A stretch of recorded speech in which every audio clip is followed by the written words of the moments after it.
दुनिया में कुछ घटनाएं ऐसी होती हैं जो वैज्ञानिकों के लिए रहस्य बन जाती हैं। वहीं इंसान पैसों के लिए कितना नीचे तक गिर सकता है, इसके बारे में भी हम आज बात करेंगे। बने रहिए इस वीडियो के साथ। आइस फिंगर ऑफ डेथ धरती में रहने वाली सबसे अद्भुत प्राकृतिक घटनाओं में सबसे मशहूर है आइस फिंगर ऑफ डेथ, जो कई जीव जंतुओं की मौत का कारण बन सकती है। इस तरह की घटना समुद्र की बेहद गहराई में देखने को मिलती है, जहां तक पहुंच पाना हर किसी के बस की बात नहीं। आइस फिंगर ऑफ डेथ का नजारा देखने के लिए आप वीडियो या किसी तस्वीर की मदद ले सकते हैं, क्योंकि ये घटना बेहद सर्द वातावरण के बीच होती है। सर्द मौसम के दौरान जब समुद्र का ज्यादातर पानी बेहद ठंडा हो जाता है या जमने की स्थिति में पहुंच जाता है, तो आइस फिंगर ऑफ डेथ का निर्माण होता है। इस प्रक्रिया के दौरान समुद्र की सतह से मीलों नीचे बर्फ का एक पतले कॉलम का निर्माण होता है। बर्फ की ये आकृति बिल्कुल इंसानी उंगली की तरह दिखाई देती है, इसलिए इसे आइस फिंगर कहा जाता है। वहीं इस प्राकृतिक घटना की वजह में डेथ नामक शब्द जोड़े जाने की भी एक अलग वजह है। दरअसल जब पानी में आइस फिंगर का निर्माण होता है तो ये समुद्र की तलहटी तक जाती है, जहां रंगीन स्टार फिश के अलावा केकड़े और मछली की विभिन्न प्रजातियां निवास करती हैं। इस आइस फिंगर की चपेट में आने वाली चीज और जीव जंतु सब कुछ जम जाता है और उनकी मौत हो जाती है। यही वजह है कि इस पूरी प्रक्रिया को आइस फिंगर ऑफ डेथ के नाम से जाना जाता है। ये घटना अपने आप में इतनी अद्भुत और विचित्र है कि इसे देखने के लिए अच्छी किस्मत चाहिए होती है। हालांकि इंटरनेट पर आइस फिंगर ऑफ डेथ से जुड़े कई वीडियोस मौजूद हैं, जिन्हें आप आसानी से देख सकते हैं। डुगोंग। आपने आज तक पानी के अंदर एक से बढ़कर एक खूबसूरत जीव देखे होंगे, जिनके लिए काफी पैसे भी खर्च किए होंगे। अलग अलग कंपनियां वैकेशन के दौरान समुद्री दुनिया की सैर करवाने के लिए ऑफर निकालती हैं, जिसका सबसे ज्यादा फायदा सी डाइवर्स को होता है। पानी में रहने वाले विचित्र जीवों में से एक है डुगोंग, जो सी काऊ की एक मध्यम आकार की प्रजाति है। इस जीव को देखने के लिए समुद्र में काफी गहराई तक जाना पड़ता है, इसलिए ज्यादातर सी डाइवर्स इसे आसानी से देख नहीं पाते। लेकिन इंडोनेशिया के एक आइलैंड में डुगोंग से जुड़ा एक अनोखा नजारा देखने को मिला। यहाँ सी डाइवर्स की एक टीम ने समुद्र के अंदर मादा डुगोंग को मोटी जंजीर से बंधा हुआ पाया, जिसके चारों तरफ लोहे का पिंजरा था। यही नहीं, मादा डुगोंग के बगल में उसके बच्चों को अलग पिंजरे में कैद किया गया था। मां ने अपने बच्चों के पास जाने के लिए जंजीर को तोड़ने की बहुत कोशिश की थी, जिसकी वजह से उसके शरीर पर काफी निशान बन चुके थे।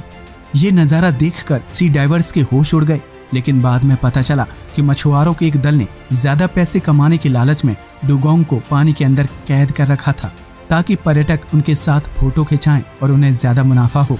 ये बेहद अमानवीय और शर्मनाक घटना थी, जिसकी वजह से एक जीव को अपने बच्चों से तो अलग रहना ही पड़ा, साथ में काफी शारीरिक तकलीफ भी झेलनी पड़ी। हालांकि बाद में डुगोंग और उसके बच्चों को खुले समुद्र में आजाद कर दिया गया। इस घटना को देखने के बाद लगता है कि इंसान कितना जालिम, निर्दयी और क्रूर है, जो पैसे की खातिर कितना नीचे तक गिर सकता है। पायरोसोम। लगभग 18 मीटर लंबे इस जलीय जीव को देखकर लोगों को लगता है कि पानी में कोई चीज या प्लास्टिक का पाइप है, लेकिन असल में ये विचित्र बनावट वाला पायरोसोम है, जिसे सी पिकल्स के नाम से भी जाना जाता है। ये समुद्र में काफी गहराई में पाए जाते हैं और आसानी से पहचान में नहीं आते हैं। अंधेरे में इस जीव का शरीर नीले या हरे रंग का चमकता है, जो देखने में बेहद अद्भुत लगता है।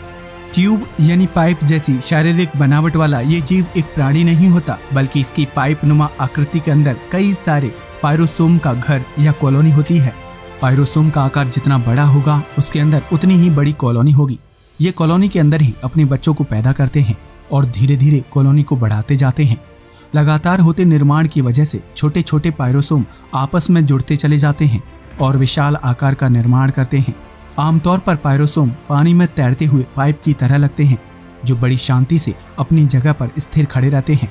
ये ना तो आक्रामक होते हैं और ना ही जल्दी किसी पर हमला करते हैं। इन्हें अपनी ही कॉलोनी में रहना पसंद है। Under water crop circles. खेत और खुले मैदानों के बीच अक्सर बड़े बड़े गोले यानी सर्कल्स नजर आते हैं, जो किसी न किसी वजह से बनाए जाते हैं। खेतों के बीच बने गोले फसल को इकट्ठा करने और पहरेदारी कर रहे लोगों के आराम करने के लिए बनाए जाते हैं। वहीं अमेज़न समेत कई जगहों पर इन सर्कल्स के निर्माण के पीछे छिपी वजह आज तक सामने नहीं आ पाई है। लेकिन क्या आपने कभी अंडर वाटर क्रॉप सर्कल्स देखे हैं? अगर नहीं तो जरा इसे देख लीजिए। ये पानी में बनी कोई इंसानी कारीगरी का नमूना नहीं है, बल्कि प्रकृति की खूबसूरत कला है। साल 1995 में जापान के समुद्री इलाकों में एक विचित्र प्रकार की आकृति देखी गई, जिसे अंडरवाटर क्रॉप सर्कल्स नाम दिया गया। काफी खोजबीन करने के बाद भी वैज्ञानिक ये पता नहीं लगा पाए कि आखिर पानी के अंदर इस आकृति का निर्माण कैसे हुआ। समुद्र की सतह से 80 फीट की गहराई में 6 फीट गोलाई वाली इस आकृति की तस्वीर जापानीज फोटोग्राफर योजी ओकाटा ने ली थी। इन अंडरवाटर क्रॉप सर्कल्स के निर्माण का पता लगाने के लिए समुद्र के अंदर एक मिशन शुरू किया गया, जिसके तहत तलहटी पर होने वाली हर हरकत पर कैमरे की मदद से नजर रखी जाने लगी। इसी मिशन के तहत साल 2011 में पता चला कि पानी के अंदर इन सर्कल्स का निर्माण पफर फिश कर रही थी। दरअसल नर पफर फिश मादा को आकर्षित करने और उसके साथ संबंध बनाने के लिए इस तरह के अंडरवाटर क्रॉप सर्कल्स को अपनी पूंछ की मदद से बनाते हैं। अगर मादा को नर का निर्माण पसंद आता है तो वो उसके साथ संबंध बनाने को तैयार हो जाती है। क्यों है ना पफर फिश अपने आप में एक माहिर कलाकार। The skeletons lake. आपने आज तक पानी से भरी झील और तालाब देखे होंगे, लेकिन क्या आपने कभी कंकाल से भरा तालाब देखा है? अगर नहीं तो भारत में एक ऐसी जगह मौजूद है जहां आप पानी में कंकाल को तैरते हुए देख सकते हैं।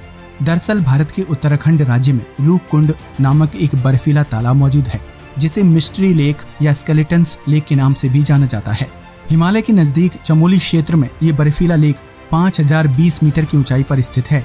ये इलाका ज्यादातर समय ग्लेशियर और बर्फ की मोटी चादर से ढका रहता है, इसलिए यहाँ मौजूद स्केलेटन्स लेक के बारे में लंबी समय तक किसी को कोई जानकारी नहीं थी। इस जगह पर साल 1942 में लगभग 3 मीटर गहराई वाले तालाब की खोज की गई थी, जिसके किनारे सैकड़ों मानव कंकाल मौजूद थे, जो बर्फ के पिघलने की वजह से तल पर बिल्कुल साफ दिखाई दे रहे थे। रिसर्च से पता चलता है कि ये मानव कंकाल 9वीं शताब्दी के इंसानों के हैं, जो हिंसक झड़प का शिकार हो गए थे। 2 दलों के बीच हुई लड़ाई में मारे गए लोगों को रूपकुंड झील में फेंक दिया गया। कुछ स्थानीय कथाओं के अनुसार बहुत पहले कन्नौज के राजा जस धवल अपनी गर्भवती पत्नी, सैनिकों और दरबारी नर्तकियों के साथ इस झील के किनारे प्रवास कर रहे थे। तभी भारी बर्फबारी के कारण इन लोगों की मृत्यु हो गई। लेकिन ठंडा वातावरण और बर्फ होने की वजह से कई दशकों के बाद भी ये मानव कंकाल अच्छी स्थिति में थे। उनमें से कुछ कंकालों पर जेवर और बाल के अवशेष भी पाए गए हैं।